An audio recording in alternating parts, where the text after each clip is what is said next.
प्रिय विद्यार्थियों, आज हम लोग सहसंबंध या कॉरिलेशन की चर्चा करेंगे। इससे पहले हम लोग बात कर चुके हैं डिस्पर्शन और स्क्यूनेस की।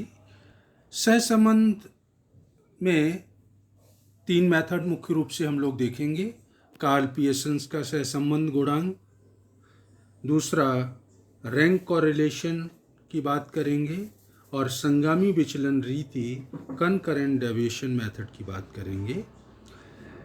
सहसंबंध का जो शाब्दिक अर्थ होता है वो ये कि जब एक चल में परिवर्तन की वजह से दूसरे चल में उसी दिशा में या विपरीत दिशा में परिवर्तन हो तो उसमें सहसंबंध माना जाता है। एक चल में परिवर्तन हुआ तो दूसरे चल में भी परिवर्तन हो रहा है, वो चाहे उसी दिशा में हो या विपरीत दिशा में, अर्थात दो या अधिक चलों के सहगामी या विपरीतगामी प्रवृत्ति का जो माप है वो सहसंबंध कहलाता है। एक श्रेणी में परिवर्तन दूसरी श्रेणी के परिवर्तन पर आश्रित हो तो ये जो पारस्परिक आश्रितता है इसी को सांख्यिकी में सहसंबंध कहा जाता है। एक श्रेणी में जो परिवर्तन है वो कारण होते हैं जिससे दूसरी श्रेणी में परिवर्तन कार्य या प्रभाव के रूप में हो, तो जो सहसंबंध है वो सार्थक सहसंबंध माना जाता है। जैसे आय में परिवर्तन कारण है जिसका प्रभाव व्यय में वृद्धि है, मूल्य में वृद्धि एक कारण है, मांग में कमी उसका प्रभाव है, बेकारी बेरोजगारी एक कारण है, दोषियों की संख्या बढ़ना ये उसका प्रभाव है। तो इस तरह से सहसंबंध सार्थक होने के लिए ये जरूरी है कि जब दो या अधिक श्रेणियों में कार्य कारण का संबंध हो तो वो सहसंबंध महत्वपूर्ण माना जाता है। तो दो श्रेणियों में या दो कारकों में जो सहसंबंध है, जो सहचर्य है, साथ चलने या विपरीत दिशा में परिवर्तन होने की जो प्रवृत्ति है उसका माप सहसंबंध कहलाता है। सहसंबंध निर्धारित करने के लिए धनात्मक और ऋणात्मक सहसंबंध होता है। धनात्मक सहसंबंध जब आप बोलेंगे तो दोनों चलों में समान दिशा में परिवर्तन हो, मतलब एक चल के मूल्य में वृद्धि हो तो दूसरे चल के मूल्य में भी वृद्धि हो, एक चल के मूल्य में कमी हो तो दूसरे में भी कमी हो। तो इस तरह का जो सहसंबंध है वो कहलाता है धनात्मक सहसंबंध, पॉजिटिव कॉरिलेशन। जैसे पिता की आयु बढ़ने से पुत्र की आयु बढ़ती है, अधिक जोखिम से अधिक लाभ मिलता है, तो इनमें धनात्मक सहसंबंध है। और ऋणात्मक का बोलेंगे, एक चल के मूल्यों में वृद्धि होने पर दूसरे चल के मूल्य में कमी हो, अर्थात दोनों के परिवर्तन विपरीत दिशा में गमन करते हों, तो ये सहसंबंध ऋणात्मक सहसंबंध कहलाता है। जैसे वस्तु का मूल्य बढ़ जाने से मांग में कमी आना, तो ये ऋणात्मक सहसंबंध है। सहसंबंध की जो लिमिट होती है वो +-1 अगर कैलकुलेशन आती है तो परफेक्ट या पूर्ण सहसंबंध माना जाएगा। +-1 का मतलब +1 दो चलों में समान परिवर्तन हो और उसी दिशा में हो। 1% x की वैल्यू बढ़ती है तो y की वैल्यू भी 1% ही बढ़ेगी। तो जितना x में परिवर्तन है y में भी उतना परिवर्तन है और उसी दिशा में परिवर्तन है, तो ये सहसंबंध पूर्ण सहसंबंध माना जाता है। +1 कॉरिलेशन होगा। -1 का मतलब जब दो चलों में परिवर्तन समान है लेकिन उनकी दिशा विपरीत है, एक में 10% वृद्धि है तो दूसरे में 10% कमी है, तो ये ऋणात्मक संबंध होगा और पूर्ण ऋणात्मक संबंध होगा। 0.75 से अगर 1 के बीच में कॉरिलेशन का कॉफिशिएंट आता है तो ये हाई डिग्री का सहसंबंध माना जाता है। 0.3 से 0.75 के बीच में अगर सहसंबंध गुणांक की वैल्यू है तो मध्यम स्तर का सहसंबंध माना जाएगा। और 0 से 0.3 के बीच में अगर सहसंबंध की वैल्यू आती है तो उनमें लोअर डिग्री का सहसंबंध माना जाता है। तो जब आप कैलकुलेशन करेंगे तो सहसंबंध गुणांक जब आप कैलकुलेट करेंगे तो आपको देखना होगा कि वैल्यू कितनी आ रही है, उसी के अकॉर्डिंग आप देख लेंगे कि परफेक्ट है, हाई डिग्री का है, मीडियम है या लोअर डिग्री का सहसंबंध है। सहसंबंध गुणांक की गणना करने के लिए 3 मेथड हम लोग बात करेंगे, कार्ल पियर्सन का, rank correlation and concurrent deviation method. तो कार्ल पियर्सन का सहसंबंध गुणांक, इसका साइन होगा स्मॉल r, कोरिलेशन का साइन होता है स्मॉल r, और कार्ल पियर्सन का जो सहसंबंध गुणांक आप निकालेंगे इसकी लिमिट होगी +-1, मतलब +1 से -1 के बीच में ही कोई ना कोई वैल्यू आएगी, और एग्जैक्ट +1 है तो पूर्ण धनात्मक संबंध है, -1 आती है इट मीन्स पूर्ण ऋणात्मक संबंध है। कार्ल पियर्सन का सहसंबंध गुणांक इंडिविजुअल सीरीज में अगर आप निकालना चाहें तो 2 मेथड होंगे हमारे पास, डायरेक्ट मेथड और इनडायरेक्ट मेथड। डायरेक्ट मेथड में हम सूत्र काम में लेंगे। पहला सूत्र होगा R is equal to covariance of x and y, x और y का कोवेरियंस निकालिए और भाग लगाइए sigma x into sigma y। Sigma x का मतलब x श्रेणी का प्रमाप विचलन, सिग्मा y का मतलब y श्रेणी का प्रमाप विचलन। तो कोवेरियंस x और y का निकाल के x और y श्रेणी के प्रमाप विचलन को गुणा करके उसका भाग लगा दीजिए। इसी सूत्र को सिंप्लीफाई कर दें तो कोवेरियंस निकालना होगा x y का। कोवेरियंस का फार्मूला होता है summation small x y upon n। तो covariance of x and y की जगह मैंने लिख दिया summation small x into small y upon n, और भाग जो सिग्मा x और सिग्मा y का लगाना था वो एज इट इज़ लिख दिया। स्मॉल x का मतलब आप जानते हैं x में से x बार घटाऊंगा तो स्मॉल x, y में से y बार, x बार का मतलब x श्रेणी का समांतर माध्य, y बार का मतलब y श्रेणी का समांतर माध्य। तो x minus x bar small x, y minus y bar small y। इसी सूत्र को और अगर तरह से हम लिख सकते हैं R is equal to summation small x by upon under root summation small x square into summation y square, या R is equal to covariance of x and y upon under root variance of x into variance of y। मुख्य रूप से सूत्र तो जो है वो पहला ही है, और पहला सूत्र है small summation small x by upon n divided by n into sigma x sigma y। Basic सूत्र तो यही है। इसी सूत्र को कुछ इस तरह से अपन लिख रहे थे। कई बार क्या होता है कि समांतर माध्य पूर्णांक में नहीं होता है तो डायरेक्ट मेथड फिर हम काम में नहीं लेते हैं, फिर हम इनडायरेक्ट मेथड से कार्ल पियर्सन का सहसंबंध गुणांक निकालेंगे। तो कार्ल पियर्सन का सहसंबंध गुणांक इनडायरेक्ट मेथड से निकालना हो तो उसका फार्मूला रहेगा R is equal to n summation small dx dy minus bracket में लीजिए summation small dx into summation dy divided by under root, 2 part होंगे, under root n summation dx square minus dx का whole square into under root and dy square minus summation dy का whole square.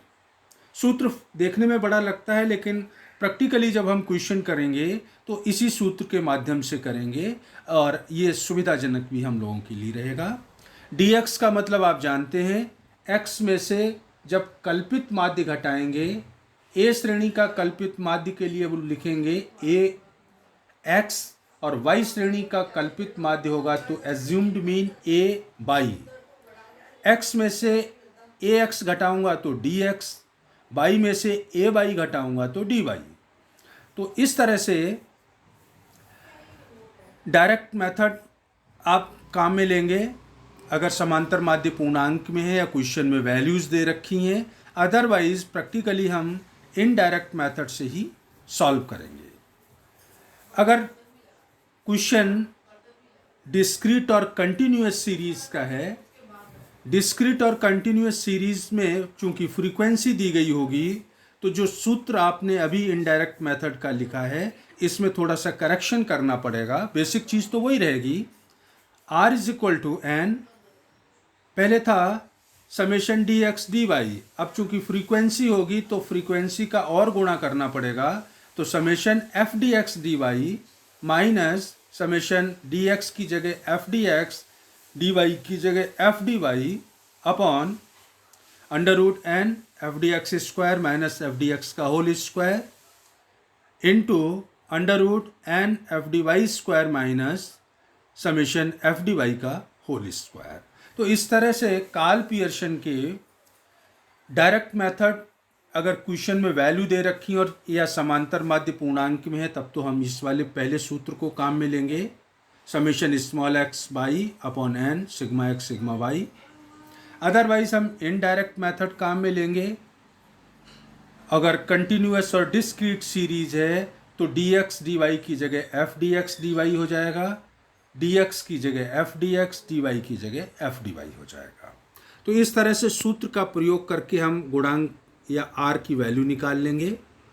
फिर जो value आएगी उसका interpretation करेंगे। Plus minus 1 है तो परफेक्ट कॉरिलेशन है, 0.75 से 1 के बीच में है तो हायर डिग्री का कॉरिलेशन है, 0.3 to 7.5 है तो मीडियम डिग्री का सहसंबंध माना जाएगा, और 0.3 या इससे कम है तो उनमें सहसंबंध लोअर डिग्री का माना जाएगा। तो ये तो रहा कार्ल पियर्सन का सहसंबंध गुणांक का सूत्र।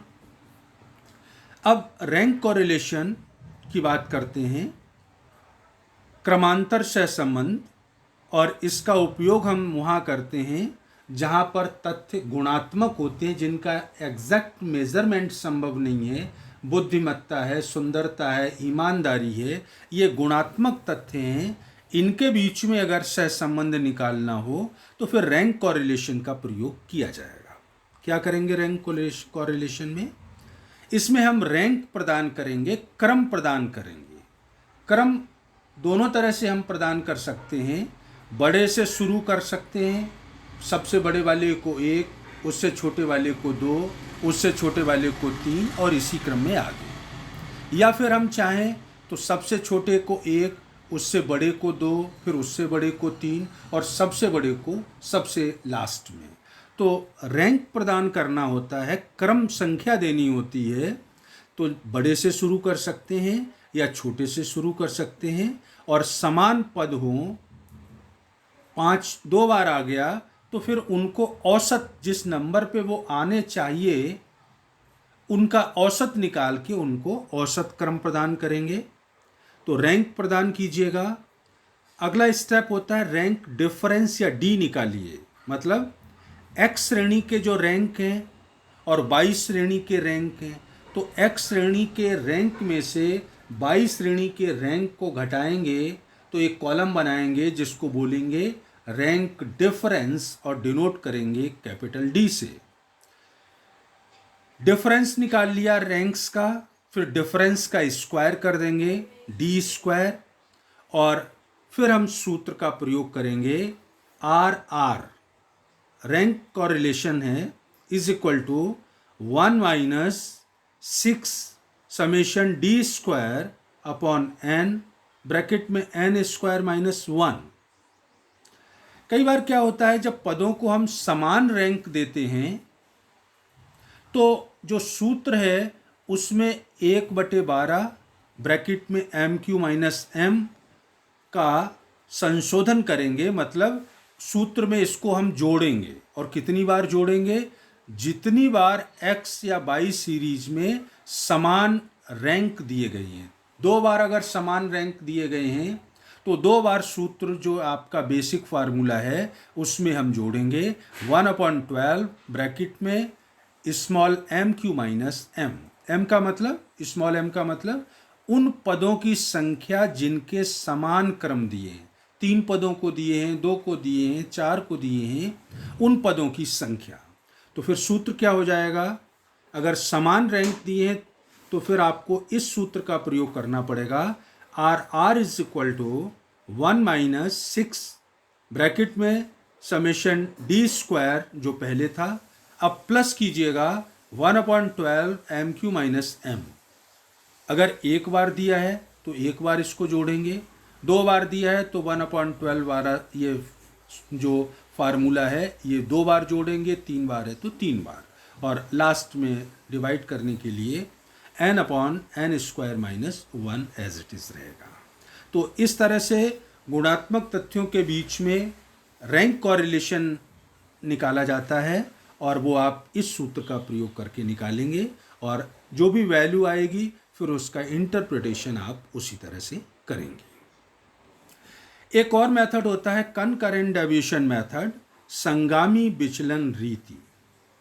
जब सहसंबंध की खाली दिशा ज्ञात करनी है, 2 श्रेणियों में जो संबंध है उनकी दिशा या डायरेक्शन कैसी है उसको ज्ञात करना हो, तो फिर कनकरेंट डेविएशन मेथड काम में लिया जाता है।